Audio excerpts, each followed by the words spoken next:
नमस्कार, आदाब, सत श्री अकाल। Last lecture usefulness of Bohr model को आगे कंटिन्यू करते हैं। लास्ट वीडियो में आप लोगों ने देखा कि हम लोगों ने हम्फ्री तक डिस्कस कर लिया था। मतलब जो भी आपकी स्पेक्ट्रम लाइंस जब आपका हायर सीरीज से लोअर्स पे आता है, हायर एनर्जी स्टेट से लोअर एनर्जी स्टेट पर आपका इलेक्ट्रॉन जंप करता है और जो भी पाथ वो ऑप्ट करता है उसको मैं एक स्पेक्ट्रम लाइन के थ्रू रिप्रेजेंट करता हूं। यही चीज हम लोगों ने पहले भी डिस्कस करी थी कि स्पेक्ट्रम लाइन कुछ नहीं होता, केवल वो पाथ होता है जब हायर एनर्जी लेवल से वो लोअर एनर्जी लेवल पर आता है।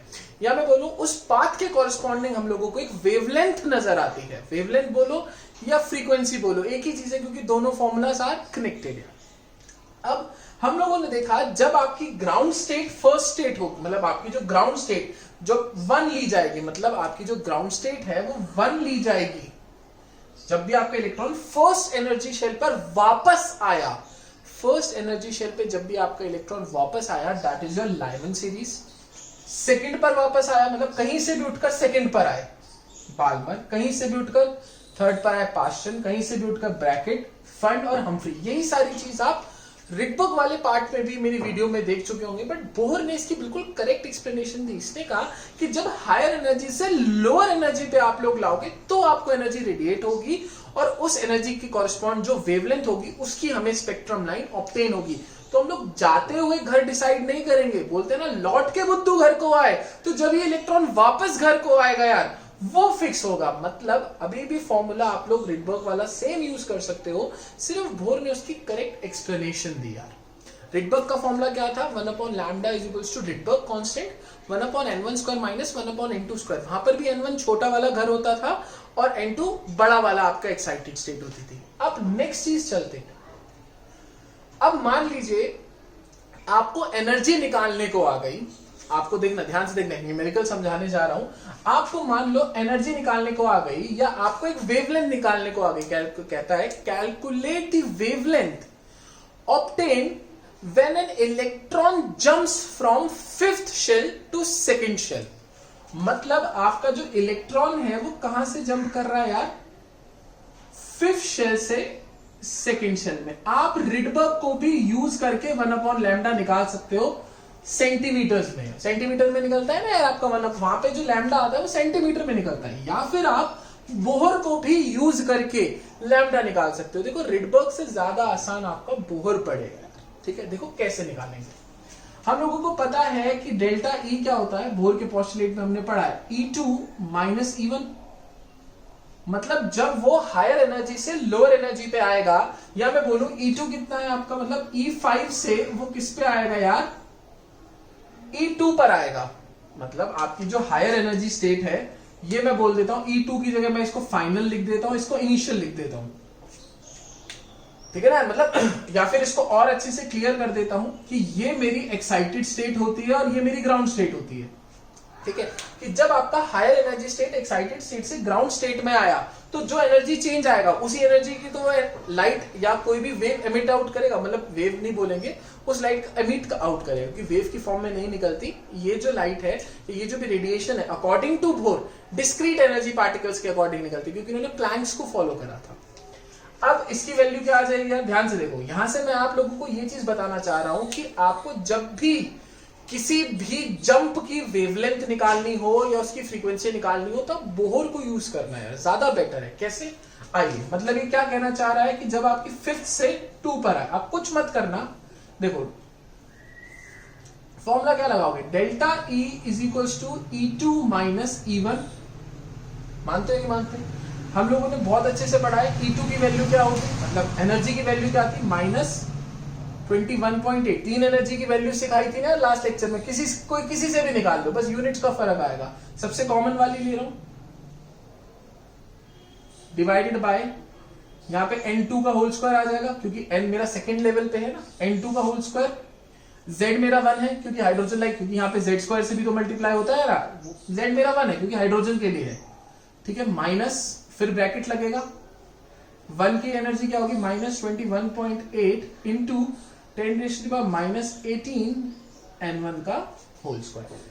अब कुछ मत करो, ये माइनस माइनस प्लस हो गया और 21.8 को कॉमन निकाल लो तो कितना आ जाएगा? -21.8 इंटू 10⁻⁻18 ब्रैकेट में क्या आ जाएगा 1/n1 स्क्वायर माइनस 1 सेम चीज, और यहां पर क्या आ जाएगा डेल्टा E।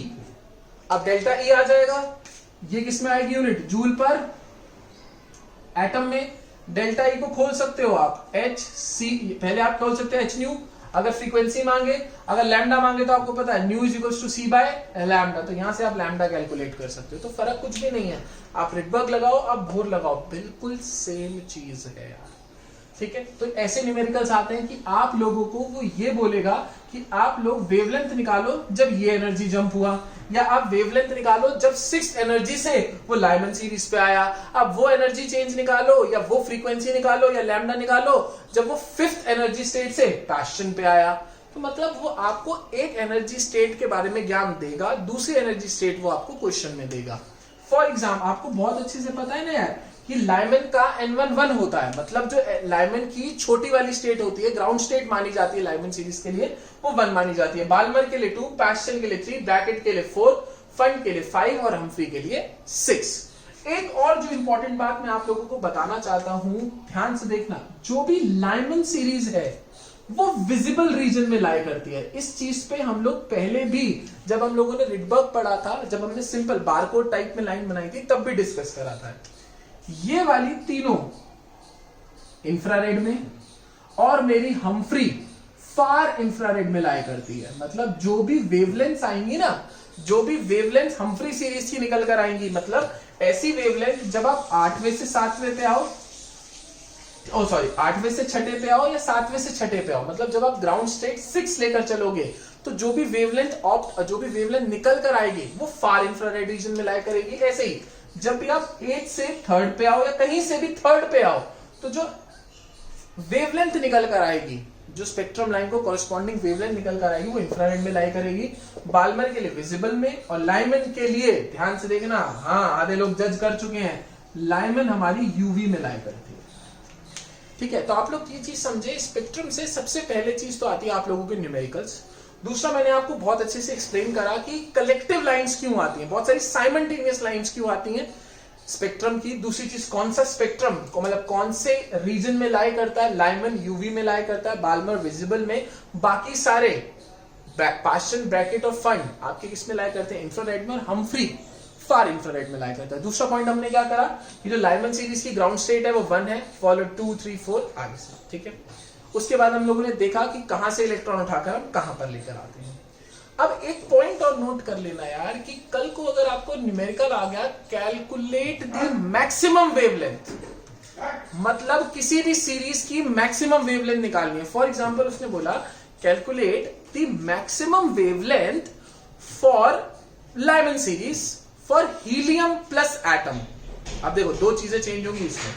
इसने क्या बात बोली, एक तो बात बोली क्या निकालनी है, मैक्सिमम वेवलेंथ, कब, जब वो कौन सी सीरीज का हो, लाइमन सीरीज का हो। लाइमन सीरीज के लिए आप लोगों को पता है ग्राउंड स्टेट क्या होती है, N1 1 होती है, ठीक है ना, या आप लोगों को पता चल गया। जब भी आप फॉर्मूला लगाओगे N1 की वैल्यू छोटी वैल्यू होगी, N2 की वैल्यू बड़ी वैल्यू होगी, दिक्कत मत लेना, ठीक है।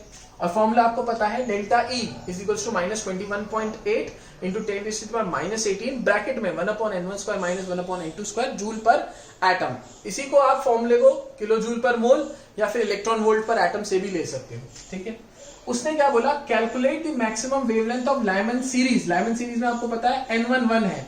अब मैक्सिमम वेवलेंथ कब आएगी, जब आपकी एनर्जी कैसी हो यार, मिनिमम हो। आपको पता है एनर्जी जितनी कम होगी वेवलेंथ उतनी ज्यादा आएगी। तो लाइमन सीरीज के लिए आप ही देखकर बताओ, फिर मैं आपको फंडा दे दूंगा। लाइमन सीरीज के लिए आप ही देख के बताओ सबसे कम एनर्जी गैप कब होगा, जब वो 8 से 1 पर आए, 7 से 1 पर आए, 6 से 1 पर आए, 5 से 4 से 3 से 2 से। बेटा एक ही ऐसा एनर्जी गैप है जो सबसे कम आएगा जब वो 2 से 1 पर आएगी। बाकी देखो 3 से 1 पर इतना, 4 से 1 पर इतना, 5 से 1 पर इतना, 6 से 1, एनर्जी गैप देख रहे हो।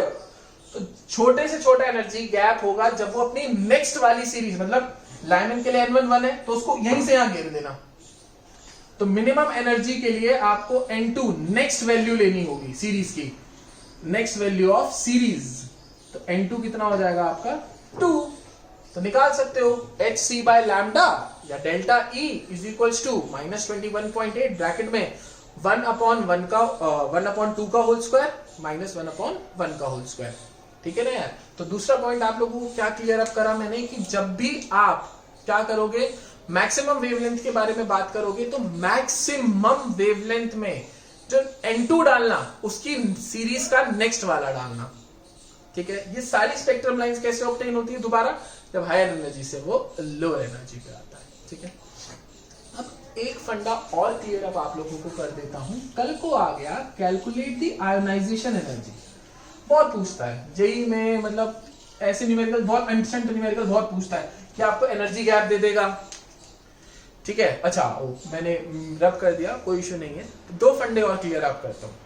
आयोनाइजेशन एनर्जी बताने से पहले कल को आपसे ये भी पूछ सकता है कि कितनी स्पेक्ट्रम लाइंस आई, या मैं बोलूं स्पेक्ट्रम लाइंस क्या है, पाथ है जो इलेक्ट्रॉन ऑप्ट करता है, तो कितने मैक्सिमम नंबर ऑफ पाथ है या कितनी मैक्सिमम नंबर ऑफ पॉसिबिलिटी है जब इलेक्ट्रॉन 8 से लेकर कितने पे आए, 1 पे आए, 2 पे आए, किसी भी ग्राउंड स्टेट पर आए।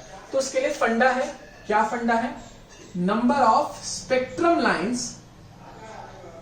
दो फॉर्मूले सिखाता हूं, दोनों में से कोई भी लगा लेना जो तुम्हें आसान लगेगा। Number of spectrum lines is equal to summation delta n. For example वो 8th से कहां पर आया, सेकंड पर, वो 8 से सेकंड पर आया, तो इन दोनों के बीच में कितने शेल्स का गैप है, delta n is equal to your shell gap. कितने शेल का गैप है, 6 शेल का गैप है ना, 8 से सेकंड में आने के 6 शेल को जंप करेगा, 6 का गैप है, तो समीशन कितना आ गया, डेल्टा 6। तो इसको समीशन डेल्टा 6 कैसे लिखते हैं, 6 + 5 + 4 + 3 + 2 + 1, मतलब इतनी लाइंस आपको नजर आने वाली हैं हाइड्रोजन एटम या हाइड्रोजन लाइक स्पीशीज के लिए जब आप 8 से 2 पर आ रहे हो। कितनी, 11, 11 4 15, 15 6 21 लाइंस। अब कल को हाइपोथेटिकल सिचुएशन में आपको दे देता हूं कि भाई वो आ रही है मान लो 48 से 11 पर, ओहो अब तो तुम पागल हो जाओगे, तुम कहोगे यार समीशन लगाते लगाते भैया हम तो पागल हो जाएंगे, जे वाला तो बहुत ऐसे अंडरस्टैंड हाइपोथेटिकल सिचुएशन डालेगा तुम्हारे में। तुम कहोगे यार भैया वैसे देखो गलत अप्रोच ये नहीं है, पर ये लंबी अप्रोच है यार, ये ठीक है बुक्स में छोटे गैप के लिए तो आप निकाल सकते हो, बट अब ये गैप बहुत बड़ा है, मतलब बहुत सारे शेल्स इनके बीच में आ गए। अगर आप समीशन निकालने जाओगे तो पागल हो जाओगे, कैसे 48 में से 11 माइनस करो, कितना आएगा 37, मतलब समीशन डेल्टा 37 मतलब 37 + 36 + 35 डेड सारे प्लस करके 1 तक। यार ये फंडा मजा नहीं आया भैया, तो कुछ और बढ़िया सिखाओ। मैं कहता हूं देखो आप नंबर ऑफ स्पेक्ट्रम लाइंस का दूसरा फॉर्मूला लिखो, number of spectrum lines is equal to n + 1/2। देखो मक्खन, जिन्होंने भी बाइनोमियल पढ़ ली वो यही फंडा है यार आपका, समीशन जिन लोगों को लगाना आता है उससे यही निकल कर आता है, ठीक है। अब देखो कैसे, अब फिर वही फंडा लगाते हैं कि भैया कहां से आई एनर्जी, 48 से एनर्जी 11 पे आई, कितने का गैप है 37 का, तो ये n की वैल्यू क्या होगी, वही एनर्जी गैप है यार, ये क्या है n, फिर क्या है आप लोगों का एनर्जी गैप, तो यहाँ पे होगी 37 + 38 डिवाइडेड बाय 2, सॉरी मल्टीप्लाई आएगा, ये कटा आप लोगों का 2 × 1 = 2, 19, इन दोनों को मल्टीप्लाई कर लेना, नंबर ऑफ स्पेक्ट्रम लाइंस प्यार से आ जाएंगी। तो मैंने आप लोगों को दो चीजें सिखाई, मैक्सिमम वेवलेंथ लगाना, दूसरी चीज मैंने आप लोगों को क्या सिखाई कि यार आप लोग क्या कर सकते हो, नंबर ऑफ स्पेक्ट्रम लाइंस निकाल सकते हो। अब एक तीसरा फंडा इसी फॉर्मूले को यूज करके, मतलब डेल्टा वाले फॉर्मूले को यूज करके, -21.8 × 10⁻⁻⁻18 -18 1/n1² -1/n2² को यूज करके आप एक फंडा और निकाल सकते हो। मतलब आप बोहर को यूज करके क्या निकाल सकते हो, आयोनाइजेशन एनर्जी फॉर हाइड्रोजन या हाइड्रोजन लाइक स्पीशीज। ये थोड़ा सा हटके है,